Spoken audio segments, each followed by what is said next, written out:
날마다 쓰는 나의 신앙일기 TV 데일리 큐티 나무의 향기입니다. 오늘은 사무엘상 9장 1절부터 4절을 묵상하겠습니다.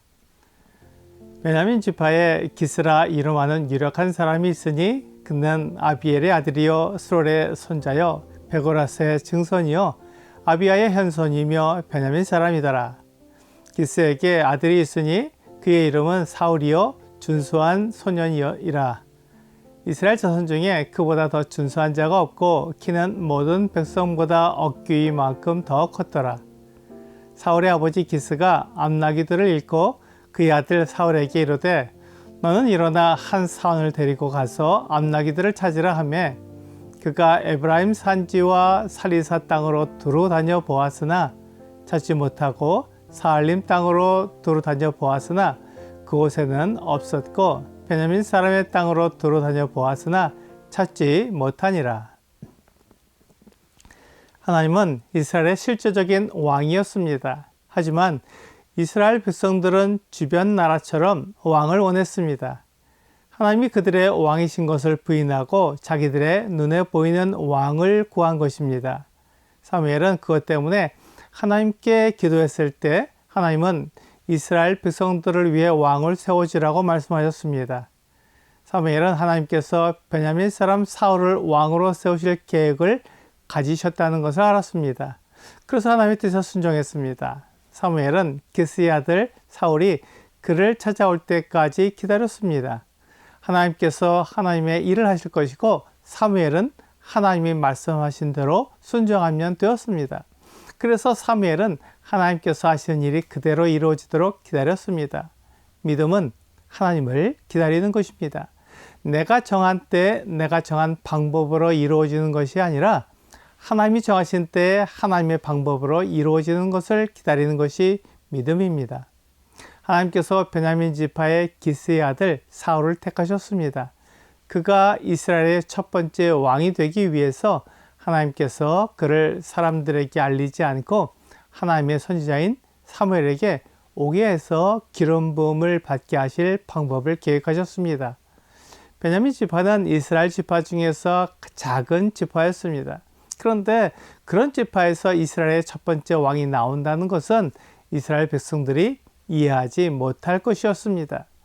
이스라엘의 큰 지파는 에브라임 지파였고 유다 지파 또는 므낫세 지파가 컸기에 그런 지파에서 왕이 나오면 그를 따르는 사람들도 많아서 이스라엘 백성들의 마음에 들었을 것입니다.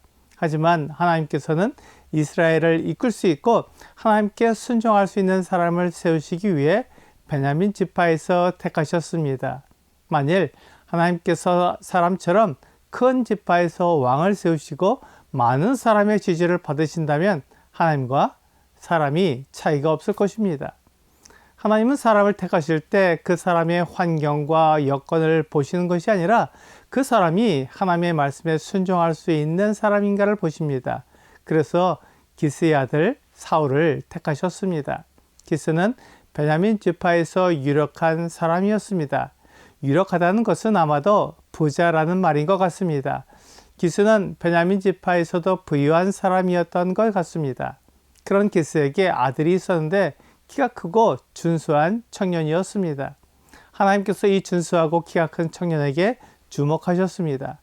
키가 크다는 것은 그만큼 신체적으로 크고 능력이 있다는 말과 같습니다. 그러므로 기스의 아들 사울은 다른 사람보다 더 신체적으로 능력이 있는 사람이었습니다. 이 사람은 이스라엘의 첫 번째 왕이 될 만한 사람이었습니다. 하지만 사람들의 눈에는 사울을 주목하지는 않았던 것 같습니다. 그가 속한 지파가 큰 지파가 아니었고 그의 집안도 그렇게 유능한 집안도 아니었기 때문입니다. 하지만 하나님은 사울의 용모에 관심을 가지셨으며 그가 하나님 앞에서 겸손한 사람이었기에 그에게 하나님의 능력과 권위를 주실 계획이었습니다. 하나님은 사람에게 계획을 가지시는 분입니다. 비록 그가 어떤 사람이냐에 관계없이 하나님께 겸손하고 하나님이 주신 재능을 하나님을 위해 사용할 수 있는 사람에게 관심을 가지고 그를 택하시는 것을 보게 됩니다. 우리는 나의 형편과 사정을 크게 생각합니다. 내가 어떤 환경에 있는지 생각하면서 하나님께서 나와 같은 사람을 택하실 것이라고 생각하지 않습니다. 그렇지만 하나님은 누구든지 택하실 수 있습니다. 하나님의 형편과 사정은 하나님께는 아무것도 아닙니다. 사람은 이 세상에 올 때 아무것도 가지고 오지 않았으며 이 세상을 떠나갈 때에도 아무것도 가지고 가지 못합니다. 그러므로 그 사람의 형편과 사정은 하나님께서 주시는 것입니다. 지혜와 명철도 하나님께서 주시는 것이며 사람이 말하는 것이나 깨닫는 것도 하나님이 주시는 것입니다. 그러므로 중요한 것은 내가 하나님의 말씀에 순종하겠느냐, 그렇지 않겠느냐입니다. 하나님의 말씀에 순종하는 사람은 하나님께서 지혜와 명철을 주시고 능력도 주십니다. 하지만 하나님의 말씀에 순종하지 않는 사람은 그가 아무리 지혜롭고 명철한 사람이어도 어리석은 결정을 하게 되며 이 세상에 보이는 것을 선택하는 우매함을 보이게 됩니다. 하나님은 베냐민 지파 기스의 아들 사울을 택하셨으며 그가 사무엘을 만나게 하시려고 사울의 아버지 기스가 암나귀들을 잃어버리게 하셨습니다. 사람에게 일어나는 일은 의아한 것이 없습니다.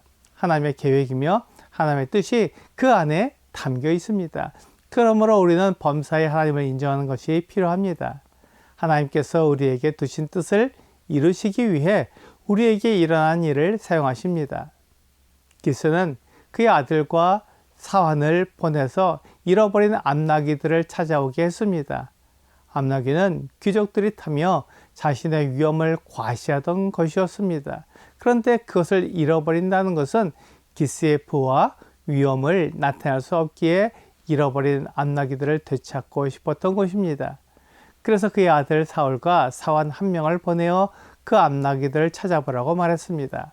사울은 아버지에게 순종한 아들이었던 것 같습니다. 아버지가 잃어버린 암나귀들을 찾아보라고 했을 때 사환과 함께 에브라임 산지와 살리사 땅을 두루 다녀 보았습니다. 또한 사알림 땅과 베냐민 사람의 땅으로 두루 다녀 보았습니다. 이렇듯 사울은 아버지의 말씀에 순종하기 위해 여러 지역을 다녔습니다. 이것이 사울의 겸손이며 순종하는 마음이었습니다. 오늘의 적용 질문을 보겠습니다. 기스는 하나님의 뜻을 알지 못한 채 그의 아들 사울을 암나귀를 찾도록 보냈지만 하나님은 사울에 대한 계획을 가지고 계셨습니다. 하나님께서 나에게 가지고 계신 계획은 무엇이며 나는 그것을 어떻게 알 수 있습니까?